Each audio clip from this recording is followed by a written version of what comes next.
Madam कुछ खाने का दे दो, मैडम कुछ खाने का दे दो। खाने को चाहिए तेरे को? रुक, ये ले। ले, कितने पैसे चाहिए? ले। मैडम इतना सारा पैसा मुझे क्यों दे रही हो? मैं तुझे और बहुत सारा पैसा दूंगी, लेकिन बदले में तुझे मेरा एक काम करना होगा। मैं कोई गलत काम नहीं करता। अरे कोई गलत काम नहीं करना, तुझे बस मेरा बड़ा भाई बनना है। बड़ा भाई तो मैं बन जाऊंगा, आप मुझे और पैसा दोगे ना? हाँ हाँ, बहुत सारा पैसा दूंगी। ठीक है, चल मेरे साथ। हाँ एक मिनट। अरे चल ना, जल्दी उठ, जल्दी चल। अरे यार कहाँ रह गए तुम्हारे भैया? काफी देर होगी वेट करते हुए। अरे देखो भैया आ गए।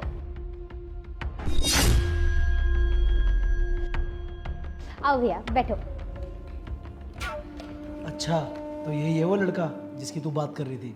हाँ यही है वो लड़का। नमस्ते भैया, मैं आपसे इसलिए मिलना चाहता था ताकि मैं आपको बता सकूं कि हम एक दूसरे से बहुत ज़्यादा प्यार करते हैं और हम शादी करना चाहते हैं। देखो भाई, मैं अपनी बहन की शादी तुमसे नहीं करवा सकता। पर क्यों भैया, मुझ में ऐसी क्या कमी है? हम एक दूसरे से बहुत ज़्यादा प्यार भी करते हैं और मैं आपकी बहन को खुश भी रखूँगा। वजह ये नहीं है कि तुम मुझे पसंद नहीं हो, वजह ये है कि मुझ पे 12 लाख रुपए का कर्जा है, और जब तक वो कर्जा मेरे ऊपर से उतरेगा नहीं, मैं अपनी बहन की शादी करूँगा नहीं।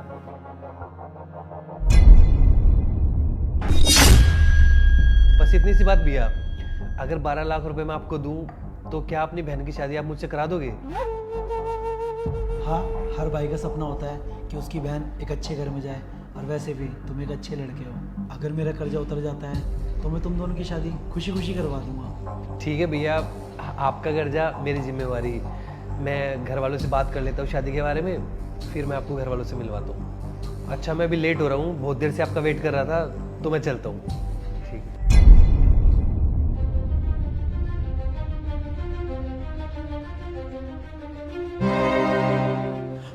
तो मैडम, मैंने एक्टिंग अच्छी से की ना? डायलॉग अच्छे बोले ना मैंने? हाँ हाँ अच्छे बोले, बैठ जाओ इधर।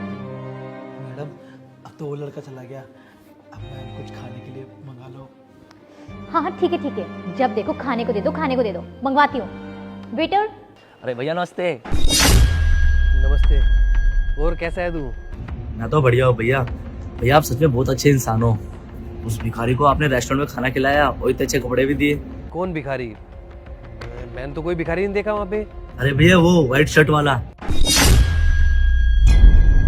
जिससे अभी आप बात भी कर रहे थे। अरे भाई तू पागल है क्या? वो मेरी गर्लफ्रेंड के बड़े भाई हैं और तू उनको भिखारी बोल रहा है? तेरा दिमाग खराब हो गया है क्या? भैया माँ कसम वो भिखारी है। अरे यही तो बैठता पीछे वाले रोड पे। अरे भाई तुझे कोई गलत फहमी हुई होगी, ये वो आदमी नहीं है। भैया आप एक मिनट इधर आना। भैया पहले तो मुझे लगा कि आप उसकी मदद कर रहे हो, पर अब मुझे समझ में आ गया कुछ तो गड़बड़ है। वो लड़की आपसे झूठ बोल रही है, वो उसका भाई नहीं है। भैया भिखारी है, यही भीख मांगता है, मैं खुद उसे खाना देता हूँ। अच्छा ऐसी बात है, चल ठीक है, तू अपना काम कर, मैं देखता हूँ।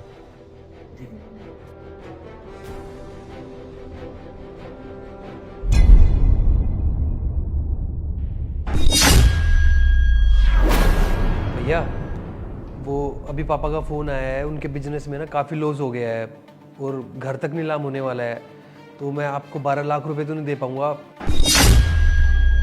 पर मैं आपसे वादा करता हूँ कि मैं दिन रात मेहनत करूंगा और आपकी बहन को खुश रखूंगा। प्लीज़ आप मेरी शादी करवा दीजिए अपनी बहन से। क्या तुम फटीचर हो चुके हो? तुम्हारे पास कुछ भी नहीं है?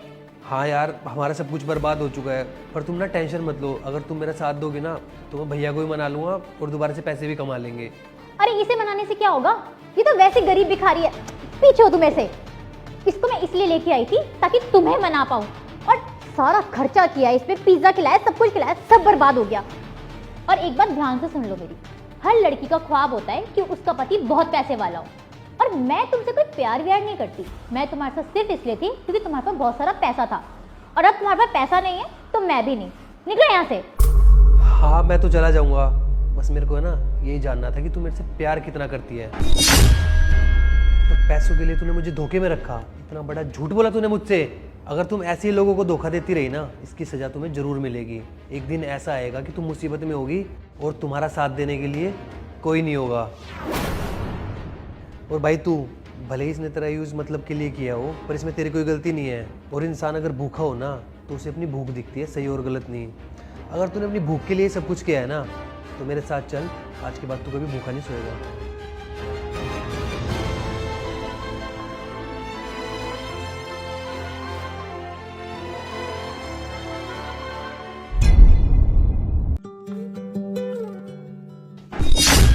अरे यार ये कौन बदतमीज है, बीच में बाइक खड़ी कर रखी है।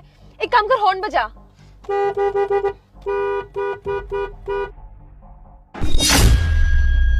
अच्छा तो ये खटारा बाइक इसकी है, इसे तो मैं बताती हूँ, चल। हाँ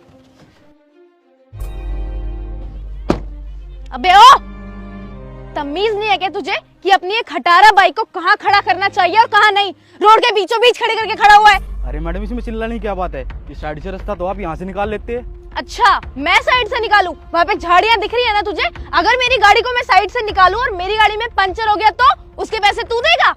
अरे यार हिमांशी, तू भी क्या बात कर रही है? इसकी हालत देख के लग भी रहा है कि इसके पास पैसे होंगे। इसकी बाइक देख, ये खटारा सी बाइक ना हमारे घर के नौकर चलाते हैं, और इससे पैसे लेने की बात कर रही है तू?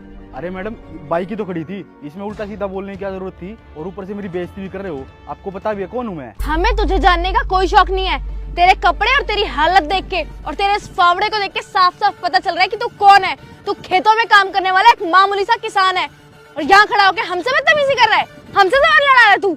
अरे मैडम मैंने कब बदतमीजी की? बदतमीजी तो आप कर रहे हो मेरे साथ। और तू क्या चाहता है? मैं खड़ी होकर यहाँ पे तेरी आरती उतारूं? तुझे इज्जत दूं? तुझे इज्जत है मेरी जूती। मैडम चाहे मैं अमीर हो या गरीब हो, चाहे मैं खेतों में काम करने वाला किसान हूँ, मैं मिट्टी से जुड़ा हुआ आदमी हूँ। आप लोगों की तरह बदतमीज और घमंडी नहीं हूँ। अबे ओ, घमंडी किसको बोला तू? गधी किसान कहीं के। ओ मैडम जबान संभाल के, आपको पता भी है खाना मिलता है किसानों को। अबे ओ, रोटी ना यहाँ तेरी खेती से नहीं मिलती मुझे, मेरे कमाए हुए पैसों से मिलती है। तो कौड़ी का गरीब किसान कहीं का। मैडम आपको अपने पैसे पे कुछ ज्यादा ही घमंड नहीं है? अबे ओ, पैसे हैं तो घमंड भी करेंगे, और तेरी तरह फटीचर नहीं है हम, और ना ही हम तेरे मुंह लगना चाहते हैं। तो अपनी ये खटारा हटा और निकल यहाँ से। चलिए मानसी, हम बहुत लेट हो रहे हैं।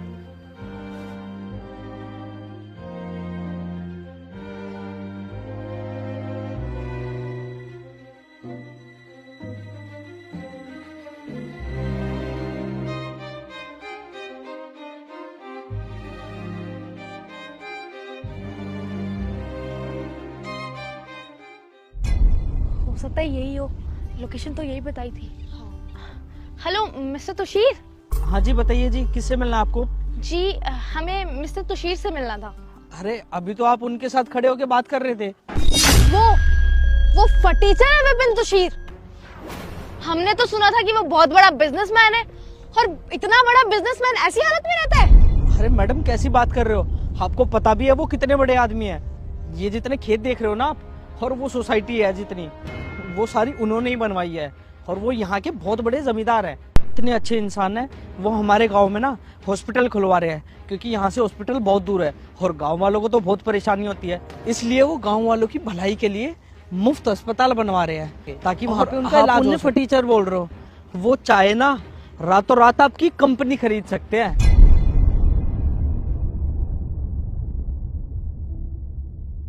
अरे ठीक है, मैं तेरे से बाद में बात करता हूँ। सर प्लीज हमें माफ कर दो, हमसे बहुत बड़ी गलती हो गई। हमें नहीं पता था कि आप ही मिस्टर तुषीर हो। हमने जाने अनजाने में आपके साथ बहुत बदतमीजी की। हम अपने किए के लिए बहुत शर्मिंदा है, प्लीज हमें माफ कर दो।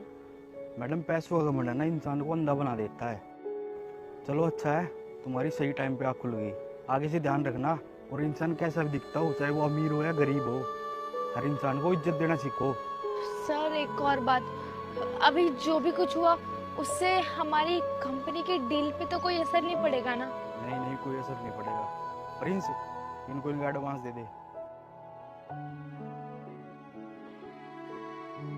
और मैडम आपको एक बात बताना चाहता हूँ, आपको रोटी आपके कमाए हुए पैसे से नहीं मिलती, और अगर किसान फसल उगानी छोड़ देगा ना तो आप पैसे नहीं खा पाओगे।